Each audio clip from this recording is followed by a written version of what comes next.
ගොඩක් වෙලාවට අපිට අන්තිමම එක තමයි මේ තියෙන මයික්‍රොස්කෝප් එකකින් තමයි අපි අන්තිමම අඳුනගන්නේ. ඉස්සෙල්ලාම අපි බලන්නේ ටෝච් එකෙන්. ටෝච් එකෙන් බලලා අපිට ගල හරියටම කියන්න බැයි නම් ඊට පස්සේ අපි යනවා ලූප් එකට.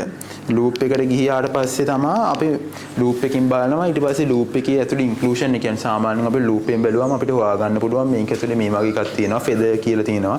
ඒ කියන්නේ දැන් අපි සෆායි වල ගොඩක් කරලා අහලා තියෙනවා ෆෙදර් කියලා තියෙනවා. ඒ කියන්නේ පොළවේදී හැම වෙලාවක තමයි මේකේ ෆෙදර් එකක් තියෙනවා මේක නැචරල් කියලා කියනවා.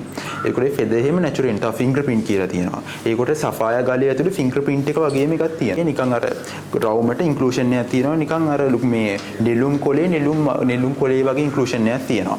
ඒවා මේ යුනික් ඉන්ක්ලූෂන්ස්. ඒ කියන්නේ අනිත් ගල් වලටත් එනවා.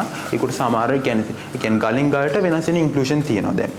ඕකේ එමරල්ඩ් එකේ ගත්තොත් මෙහෙම ඉන්ක්ලූෂන් එකක් තියෙනවා. නිකන් මෙහෙම ඉන්ක්ලූෂන් එකක් තියෙනවා. ඒ ඉන්ක්ලූෂන් එක කළු පාට එනවා. අපි දැන් මේකේ ප්ලේට් එකක් තියෙනවා. එමරල්ඩ් වලටම කොළ පාට ප්ලේට් එකක්.